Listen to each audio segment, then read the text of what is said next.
Police वालों को ठोका और ठोकने के बाद वो भाग गए, पुलिस वाले भाग गए छोड़ के। उसके बाद मारा है, बिल्कुल मारा, हमने जम के मारा है। और लेकिन वो तो मिर्ची बम थे उनके पास, इसलिए हम पीछे हो गए, हमारे बेहोश हो गए सर लोग। आपने मारा, आप बताइए, लॉ एंड ऑर्डर बिगड़ रहा है। जो लोग हम बिगड़े, कानून व्यवस्था बिगड़े, तो जो नहीं सुधरेंगे उनको ऐसे सुधारेंगे। यहाँ पे गांव वालों ने बहिष्कार किया था कि हमें उनियारा उपखंड में थे, उनियारा उपखंड से हटा के हमें देवली छोड़ दिया, हमें वापस तो जब बहिष्कार वाला मैं मनाने आया था कि वोटिंग करो क्योंकि ये गांव मेरा समर्थित था, तो इन्होंने कहा कलेक्टर आएंगे जब हम वोटिंग करेंगे।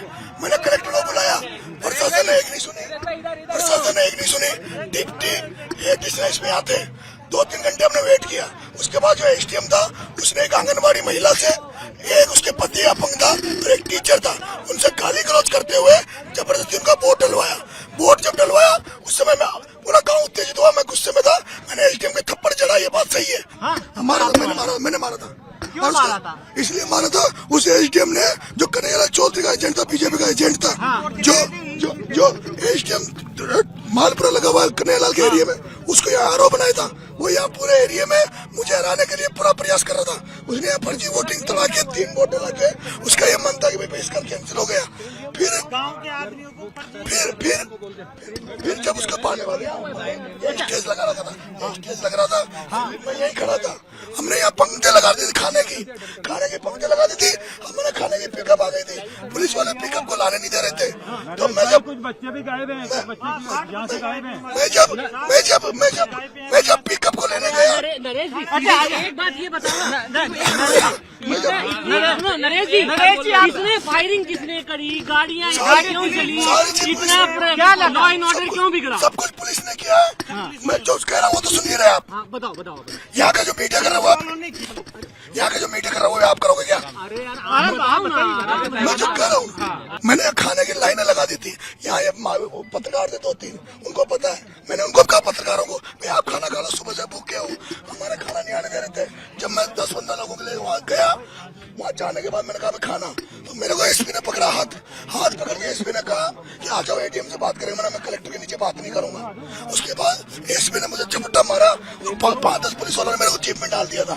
जीप में डालने के बाद मेरे साथियों ने लट देना चालू कर दिया, मुझे छुड़ा लिया था। छुड़ाने के बाद मैं इसी मंच पे आ गया था। यहाँ मेरी माता बहनों ने इधर से फोर्स आई, जो एसटीएफ है वो आई, उधर से लाठीचार्ज करती हुए आई।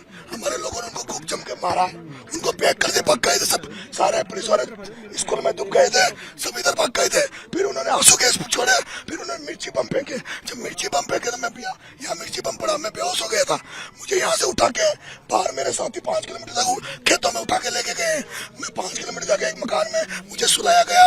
मुझे जब शाम को होश आया, जब यहाँ आग जनी हो रही थी, यहाँ औरतों को घरों में देखो कांच वार तोड़ रखे, औरतों घरों में मारा, कुछ के आग जनी करिए, यहाँ पीछे आग लगाई है। कुछ बच्चे रात को बेहोश हो गए थे आग उसके ब्लास्टिंग से।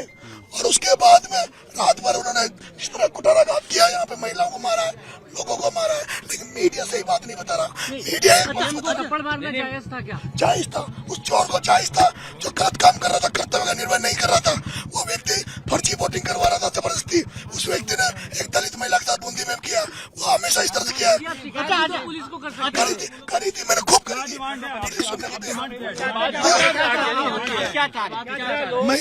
मैं यहाँ गिरफ्तारी देने आया हूँ और मैं डिमांड यही करता हूँ कि न्यायिक जांच होनी चाहिए मामले की, और उन जो पुलिस वालों ने जो कार्रवाई की कल, उनके खिलाफ भी कार्रवाई होनी चाहिए। एसपी के खिलाफ कार्रवाई होनी चाहिए, उन सभी पुलिस वालों के खिलाफ कार्रवाई होनी चाहिए जिन्होंने यहाँ पे बर्बरतापूर्ण कार्रवाई की, मकानों को तोड़ दिया, गाड़ियों में आग लगा दी। आपने एसपी खुद एसपी आता, एसपी आता, और जो भी अफसर थे उनके नेतृत्व में सारा कुछ हुआ था। आपका एक वीडियो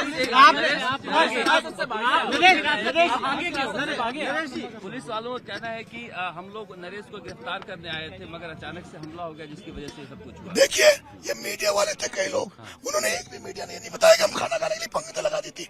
मैंने पूरे लड़के बैठ गए थे खाना खाने के लिए। वो गाँव वाले बता रहे हैं, हमने ये मंच लगा दिया था। ये मंच इस बात का था, हमने गायक कलाकार बुला लिए थे, हमारे इधर रात को यहाँ पड़ाव डालेंगे, बिस्तर मंगा लिए थे हमने, बिस्तर डाल के हम यहाँ सोते और फिर सुबह यहाँ से टॉक के लिए कूच करते। कस्टडी से भागे आप? भागा नहीं, भागने का दम नाम ही नहीं है।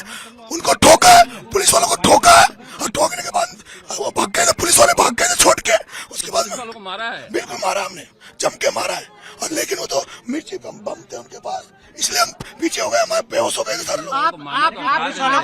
बिगड़ेगी नरेश भाई, इससे आप बताइए आप लॉ एंड ऑर्डर बिगड़ रहा है। जो लोग हम बिगड़े, कानून व्यवस्था बिगड़े तो जो नहीं सुधरेंगे उनको ऐसे सुधारेंगे। आपने लठ लेकर, आपने एक वीडियो भी है जिसमें आप अपने समर्थकों को कह रहे हैं कि लठ लेकर आ जाएं, जेली लेकर आए, पावडर लेकर आए, तो ये सामने आमने सामने की लड़ाई नहीं है। सुबह से जो पुलिस जो बर्ताव कर रही थी उसका आवाज हमारे बात को जो सुनने वाला नहीं था। कलेक्टर ने 45 किलोमीटर बैठी थी मेहंदी लगा के, वो कलेक्टर ने आ जाती थी, सब नहीं होता। कलेक्टर ने अगर आ जाती, सुबह से यहाँ 7 बजे से चल रहा था, 9 बजे तक वेट किया, 11 बजे तक वेट, कलेक्टर आ जाती ना तो एसडीएम की थप्पड़ पड़ता। लेकिन ना पुलिस वाले सुनने वाले, ना प्रशासन सुनने वाला। मैं तो निर्दलीय लड़ रहा था। नरेश जी सरकार जिम्मेदार है। बिल्कुल मारेंगे। जिस अधिकारी ने अगर पर्ची वोटिंग कराई, जिस अधिकारी ने यहाँ की भावनाओं को तोड़ा, पूरा गांव जब यहाँ पे बैठा था बहिष्कार करके, उनको क्या जरूरत आ गई थी कि आंगनबाड़ी की महिला को ये कह के तुझे सस्पेंड कर देंगे, नौकरी से हटा देंगे। एक मास्टर को, एक उसके पति को, उसको क्या जरूरत थी उस एसडीएम को? ये जरूरत थी, वो एजेंट था बीजेपी का, वो कन्हैयालाल चौधरी का वहाँ एसडीएम है, उसको यहाँ लगाने का आरोप लगाया इसलिए कि बीजेपी को फायदा हो, भारतीय जनता पार्टी को फायदा हो। सरकार जिम्मेदार है, सरकार मुख्यमंत्री भी जिम्मेदार है क्या इसके? भजन लाल शर्मा, मैं कलेक्टर को जिम्मेदार मानता हूँ।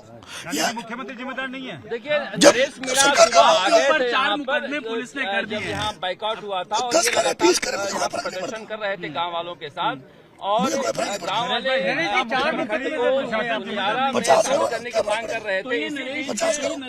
3 वोट जो है वो डाले गए। नरेश क्या एक मिनट, नरेश क्या हुआ था जब आप यहाँ प्रदर्शन कर रहे थे? तो यहाँ से गिरफ्तारी देख लेना। पूरा गांव बहिष्कार करके बैठा हुआ था, पूरा गांव बहिष्कार करके बैठा हुआ था और उनकी मांग थी भाई कलेक्टर यहाँ आए। कलेक्टर साहिब आई नहीं आने पर यहाँ का जो एसडीएम था, तो मालपुरा में एसडीएम आरोप लगाया हुआ है, उस बीजेपी के एजेंट जो था, बीजेपी का काम कर रहा था, उसने 3 पर्ची वोट यहाँ डलवाए थे, एक आंगनबाड़ी महिला का, एक टीचर का, एक उसकी पति का, और जबरदस्ती उसको एक सस्पेंड कर देंगे, तुम्हारी नौकरी खा जाएंगे। उसके बाद जब मुझे पता लगा, और जो पिछले 25 तारीख से मेरे साथ हो रहा था, मेरे पोस्टर मारे जा रहे थे, मेरे लोगों को गिरफ्तार किया जा रहा था, उसको देखते हुए मुझे गुस्सा आया, मैंने उसे एसडीएम के थप्पड़ चढ़ा। उसके बाद में हम शांति हो गई थी। रात को 8-9 बजे हम यहाँ बैठे थे, खाने की व्यवस्था कर रहे थे, यहाँ पंक्ति खाने की पंक्ति लगा दी थी, मेरी खाने की पिकअप आ गई थी। जब मैं और पुलिस वालों ने खाने की पिकअप नहीं आनी थी, मैं जब खाने की पिकअप लेने गया अपने साथ, फोर्स ने सबको रोक दिया था। उनका प्लान था मुझे गिरफ्तार करने का, और जैसे मैं गया पुलिस ने मेरे को झड़प किया, एसपी ने खुद ने गाड़ी में डाल लिया। मेरे साथियों को पता लगा कि भाई नरेश भाई साहब गिरफ्तार कर लिया, उन्होंने गाड़ी पे हमला किया, और हमला करने के बाद वो पुलिस वाले भग गए। पुलिस को मारा भी? मारा, बिल्कुल मारा। वो एसपी भग गया था, वो तो उस थाने में उसमें स्कूल में घुस गया था। फिर बाद में हम यहाँ आए, यहाँ आने के बाद में हमने पूरा मन सजाया। उसके बाद हमारा प्लान था कि भाई कार्यक्रम चलेगा, सुबह हम पड़ाव डालेंगे, सुबह हम कूच करेंगे कलेक्टर। हमारी एक ही चिट्ठी कलेक्टर यहाँ आए, क्योंकि ये गाँव वालों की चिट्ठी कि हमें कलेक्टर से। नरेश आपके ये सब करने से कितनी बड़ी हिंसा हुई है, देखिए जी। हिंसा सारी पुलिस ने करी है, पुलिस ने करी है, पुलिस ने बर्ताव किया है। पूरे गाँव वाले यहाँ से फोर्स आई, फोर्स ने लाठीचार्ज किया, गोले फेंके, बंदूकें गोलियां चलाई, फायर किए। और कब देखो नेहा, इसमें सच्चाई है कि गांव वाले बहिष्कार कर रहे थे, और एसडीएम ने 3 लोगों को प्रेशर डालकर वोटिंग कराई थी, जिसके बाद ही आक्रोशित हो गए। आक्रोशित होना कोई समस्या का समाधान नहीं था, लेकिन नरेश को गुस्सा आ जाता है, और उसके बाद ये पूरा मामला बिगड़ा था। वो बाहर आकर उन्होंने बयान दिया था कि हमें यहाँ पर जबरदस्ती प्रशासन ने वोटिंग कराई है, जिसके बाद नरेश मीणा नाराज हुए थे। ये बात सच है, मगर उसके बाद जो बीजेपी का एजेंट था, जो भाजपा का एजेंट था,